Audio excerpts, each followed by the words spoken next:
नमस्कार। जय हिंद, जय भारत।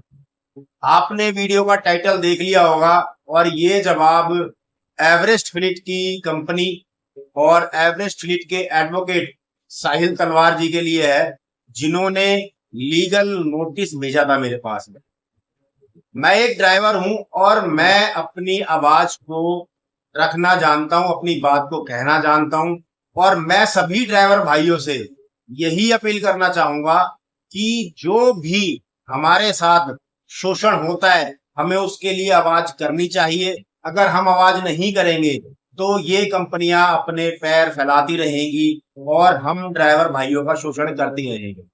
पिछली वीडियो में मैंने आपको बताया कि एवरेस्ट फ्लीट ने मेरे पास लीगल नोटिस भेजा और उस लीगल नोटिस के अंदर एवरेस्ट फ्लीट के जो एडवोकेट है साहिल तलवार जी, उन्होंने मेरे पास लीगल नोटिस के अंदर ये लिख के भेजा, ये लीगल नोटिस है कि उन्होंने मुझे ये कहा कि मिस्टर, मेरा नाम लिख करके, कि इन्होंने एवरेस्ट फ्लीट की गाड़ी को अपने पास जब्त कर लिया है और उसके नीचे लिखा गया कि गाड़ी को चुरा लिया गया है। तो ये एक ब्लेम है एक ड्राइवर भाई के ऊपर। और पिछली वीडियो के अंदर भी मैंने आपको यही कहा कि अपने सम्मान के लिए, अपने मान के लिए, अपने हक के लिए जो लड़ नहीं सकता वो जिंदगी में ना कभी आगे बढ़ नहीं सकता।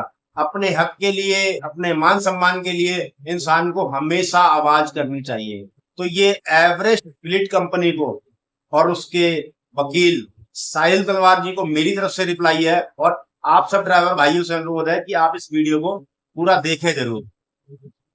पिछली वीडियो में मैंने बताया आपको कि मेरे पास लीगल नोटिस भेजा गया है कि मैं एवरेस्ट फ्लीट की गाड़ी वापस नहीं कर रहा हूं। पिछले 10 दिनों से मेरी शायद तबीयत खराब थी और मैं वर्किंग नहीं था, मैं गाड़ी नहीं चला रहा था 10-12 दिनों से, जिसके कारण 10-12 दिनों का रेंट, जो वीकली रेंट होता है एवरेस्ट फ्लीट कंपनी का, वो मैंने नहीं दिया। मैं 10 से 12 दिन से गाड़ी नहीं चला रहा था। एक तो ये कंपनियां ये कहती हैं कि ड्राइवर पार्टनर के नाम से इन्होंने जो ऐप बना रखे हैं, ड्राइवर को ये पार्टनर समझते कहाँ है। ड्राइवर को सिर्फ ये एक मजदूर और एक बंधुआ मजदूर समझते हैं। इसके ऊपर मैं पहले वीडियो बना चुका हूँ कि ड्राइवर इतना मजदूर बन चुका है। हालांकि ड्राइवर मजबूर है लेकिन इतना बड़ा उसको मजदूर ना बनाया जाए। तो ये लीगल नोटिस का रिप्लाई है। उन्होंने इस लीगल नोटिस के अंदर लिख करके भेजा है कि मैंने एवरेस्ट फ्लीट की गाड़ी 14/5/2024 को एवरेस्ट फ्लीट से ली है। तो मैं आपको ये स्क्रीनशॉट दिखाना चाहूंगा उससे पहले का, 14/5/2000 पहले का। मैंने 23 अप्रैल 2024 को 23 अप्रैल 2024 को ये पेमेंट जमा की है 7,458 रुपए एवरेस्ट फ्लीट के अकाउंट में। और उसके बाद 30 अप्रैल 2024 को 7,000 रुपए की ये पेमेंट मैंने जमा की है एवरेस्ट फ्लीट के अकाउंट खाते के अंदर। तो सबसे पहले ये साहिल तलवार जी, आप सुन ले कि ये गाड़ी मैंने आपके टाइम के मुकाबले, जो आपने मुझे टाइम बताया, ये गाड़ी मैंने उससे पहले की ली है। और ये जो मैं आपको सबूत दिखा रहा हूँ, ये इस बात का दिखा रहा हूँ कि मैंने आपके बताए गए टाइम से पहले मेरे पास ये गाड़ी है, यानी कि मैं उससे पहले से ही गाड़ी चला रहा हूँ। और मैं आपको बता दूं आपकी जानकारी के लिए कि मैं गाड़ी जनवरी से चला रहा हूँ। एवरेस्ट फ्लीट के साथ काम मैं जनवरी से कर रहा हूँ। तो आपकी इस बात को मैं खारिज करना चाहता हूं कि जो आपने लीगल नोटिस के अंदर ये भेजा है कि मेरे पास 5वें महीने से गाड़ी है, तो मेरे पास इस साल के पहले महीने से गाड़ी है, जिसका ये सबूत मैं आपको दिखा रहा हूं कि मैंने उससे पहले एवरेस्ट फ्लीट कंपनी के खाते में पेमेंट जमा की है। दूसरी बात मैं आपको बताना चाहूंगा, आपने इस लीगल नोटिस के अंदर ये लिख करके भेजा है कि मैंने 3/8/2024 के बाद में किराया पे नहीं किया। एवरेस्ट फ्लीट कंपनी का 3 अगस्त 2024 के बाद, यानी इसी महीने 3 अगस्त 2024 के बाद में मैंने किराया पे नहीं किया। तो इस बात को भी मैं आपकी गलत साबित करता हूं कि मेरे पास ये देखिए आप, मेरे पास ये पेटीएम का स्क्रीनशॉट है कि मैंने 6 अगस्त 2024 को, यानी कि आपने जो टाइम लिखा है कि 3 अगस्त के बाद में मैंने एवरेस्ट फ्लीट का भुगतान नहीं किया, आपने बकायदा लीगल नोटिस के अंदर ये लिख के भेजा है कि 3 अगस्त के बाद जो भी सवारियों से किराया लिया गया या जो भी गाड़ी चलाई गई, किराया भुगतान नहीं किया गया। तो मैं आपको ये एविडेंस दिखाता हूं कि 6 अगस्त वाले दिन मैंने एवरेस्ट फ्लीट के अकाउंट के अंदर 5,000 रुपए की ट्रांजेक्शन पेमेंट की है, और ये इसका जवाब है और ये इसका सबूत है। ये भी छोड़ दिए, उसके बाद में मैंने 15 अगस्त 2024 वाले दिन एवरेस्ट फ्लीट के अकाउंट के अंदर 4,000 रुपए की पेमेंट डाली हुई है, जो ये रहा उसका स्क्रीनशॉट। उसके बाद 16 अगस्त 2024 को 3,000 रुपए की एवरेस्ट फ्लीट के खाते के अंदर मेरे द्वारा ये पेमेंट डाली गई है। तो आपका जो लीगल नोटिस का आधार था, मैं उसको गलत साबित करता हूं, और आपने ये कहा कि 3 अगस्त के बाद मिस्टर एक्स के द्वारा पेमेंट नहीं दी गई एवरेस्ट फ्लीट को। तो ये सारे जो प्रमाण है ये उस चीज के हैं कि मैंने कब कब 16 अगस्त, 15 अगस्त, 3 अगस्त या कब कब एवरेस्ट फ्लीट के साथ काम किया और एवरेस्ट फ्लीट को पेमेंट दी।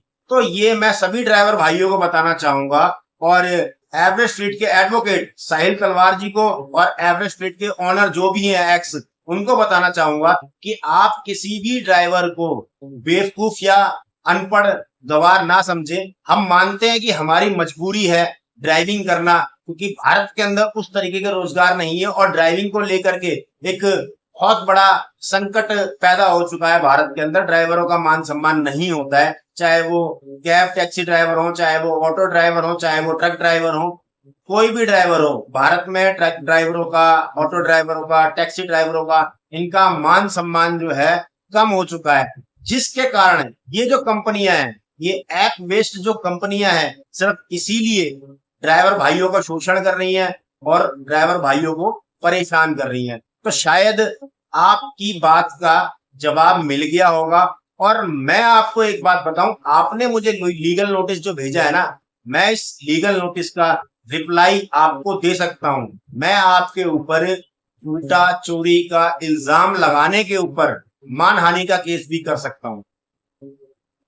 मैं अपने सभी ड्राइवर भाइयों से ये पूछना चाहूंगा, और जितनी भी ये हमारी यूनियन संस्थाएं हैं जो यूनियन के लिए काम कर रहे हैं, इन ड्राइवर भाइयों के लिए काम कर रहे हैं, कि क्या इस झूठ के लिए इन कंपनियों के ऊपर केस बनता है या नहीं बनता है। और अगर मानहानि का केस बनता है तो कृपया इस वीडियो को लाइक करें या मत करें, अपने सभी ड्राइवर भाइयों के पास में इस वीडियो को शेयर कर दो बस। और आप मुझे कमेंट में ये बताओ लिख करके कि क्या इस गलती के लिए इन कंपनियों के ऊपर मानहानि का केस बनता है या नहीं बनता है। और मैं अपने देश के सभी ड्राइवर भाइयों को यही बोलना चाहूंगा कि आप लोग जब भी इन जैसी कंपनियों के पास काम करने जाते हैं, जितनी भी ऐप बेस्ड कंपनियां हैं, ये हमारे सारे डॉक्यूमेंट्स लेते हैं, आधार कार्ड, पैन कार्ड, डीएल,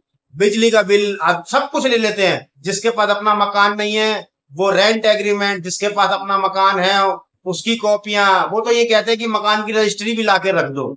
ऐसा जाकर के मैं इन कंपनियों के जो वर्कर्स होते हैं वो देखते हैं कि भैया अपने मकान की रजिस्ट्री की फोटो कॉपी लाके रख दो इनके पास में।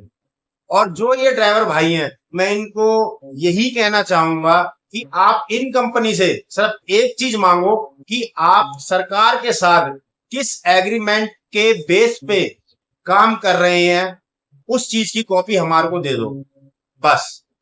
लेकिन ये कंपनियां ऐसा करेंगी नहीं कि किस एग्रीमेंट की जो पूरी लिस्ट है, किन शर्तों के साथ में, सरकार के साथ में जो इनका टाई अप हुआ है और सरकार के साथ में जो उन्होंने सरकार की मान्यताओं को मान करके ये काम कर रहे हैं, सिर्फ उसकी कॉपी दे दो। ये शायद कंपनियां वो कॉपी इन ड्राइवर भाइयों को या किसी वर्कर को नहीं दे सकती है।